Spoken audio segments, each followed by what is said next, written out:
Estem en Carrícola, en el terme de Carrícola, encara que anem entrant en el terme Palomar.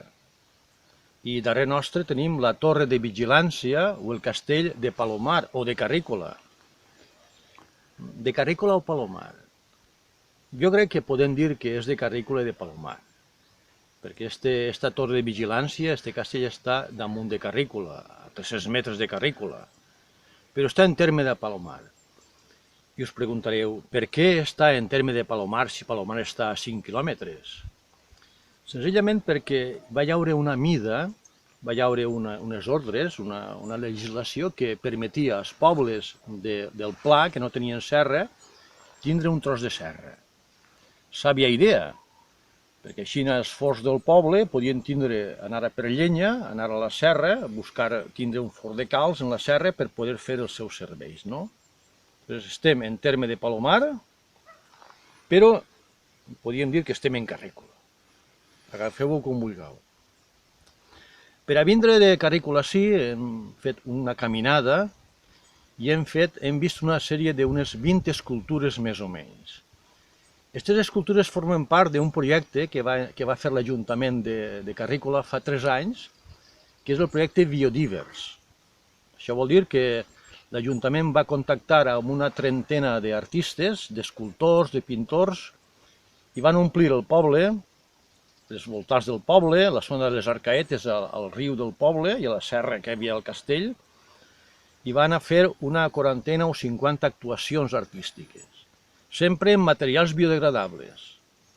Algunes d'aquelles escultures de fa 3 anys s'han trencat, s'han podrit, s'han fet malbé, i enguany ho han substituït per noves escultures. O sigui que substituïen les velles i n'han fet de noves. És molt bonic vindre del castell, a baixar del castell al poble o pujar de Carrícola al castell. Vas veient escultures, hem trobat una aranya gegant, hem trobat la font dels bufons, que és una font en les cares de gent bufat, unes escultures de gent bufat. Acabem de trobar-nos una silueta pintada de l'Ovidi Montllor. També hem vist poesies de les tellers pintades en les parets, no? Vindre a Carrícola en general a veure la Biodivers, les escultures, és una passada, és molt, molt bonic. Bé, parlem un poquet del castell, de la Torre Vigia. Este castell, fortificació, està feta sobre una antiga fortificació àrab. Pensem que el rei en Jaume arriba sobre 1240, pacta amb el rei àrab, amb l'Arrac. Pacten ells de manera que es poden quedar. Es poden quedar, evidentment, gravats en forts impostos, evidentment, treballant i cotitzant. El rei en Jaume es troba a les muntanyes, diu, això és molt difícil de superar, millor que pacte, una cosa que m'interessa a mi i tal, i es queden així. Però, clar, pensem que podien haver de soldats de Jaume I 300 o 400. La població podia ser en aquella època de 10, 12, 15.000 persones. Com controlar la població? Fent torres de vigilància, torres, castells, pels quals els soldats, en cas de necessitat, en cas de revolta, pogueren atrinxerar-se, podien amagar-se en el castell i dominar la situació. És una torre de vigilància, no una torre de defensa, de vigilància per controlar la població. Eixe és ni més ni menys el motiu pel qual es va fer al segle XIII, va començar-se a fer el castell de Carrícola o de Palomar, com vulgueu vosaltres.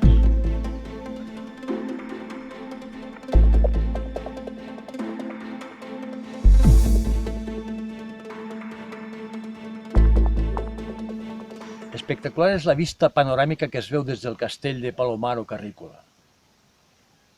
Otos, Beniatjar, un tros de castell rugat, darrere queden Montitxelvo, Aiel, Ruat i Terrateig, Benicolet, la Pobla, al fons Quatretonda i Llutxent, aquí a l'esquerra Benigani, enfront els pobles del riu, Guadasséquies, Sempere, Bellús, Alfarrasí, Montaverner, Bègida en primer pla i darrere meu, Palomar, al fons es veuria l'Olleria, a l'esquerra es veuria un tros d'Atzaneta i també una part d'Albaida.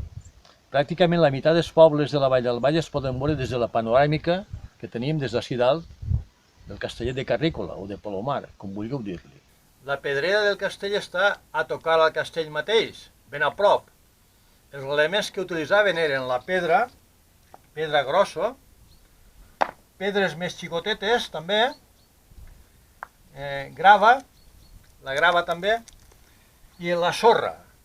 La sorra també és un element que es fa falta. Pedra, aigua i calç. Estem enmig de la serra. Aquestes serres d'ací, d'Atzeneta i Carrícola, tenen molta pedra de calç. Així hi hauria un forn, cremarien la llenya del sotabosc, tindrien la pedra, ja ho tenim tot. Faltaria l'aigua. Molt a prop nostre tenim la font del Melero. Aigua de la font del Melero, calç del forn que teníem més a prop d'ací, forn de calç, pedra, grava i arena. Morter. I ara veurem com ho posaven tots aquests materials, com aquests materials es posaven i feien paret. Esta torre està construïda pel sistema d'encaixonat. Es tracta de, amb fustes, fer una espècie de caixons, encaixonats, caixons, en els que van 5 elements. 5 elements que hem vist anteriorment. Veieu? Pedra, grava, arena, calç i aigua. Aquesta forma de construir la tenien ja romans. Els àrabs la desenvolupen també. La majoria de cases, de fortificacions de l'època, i també els cristians després, és el sistema del morter. Bàsicament, la calç és la que uneix, el ciment encara no s'ha inventat, calç, aigua, arena o grava, és l'element. I l'encaixonat. L'encaixonat és el que dona forma a la torre.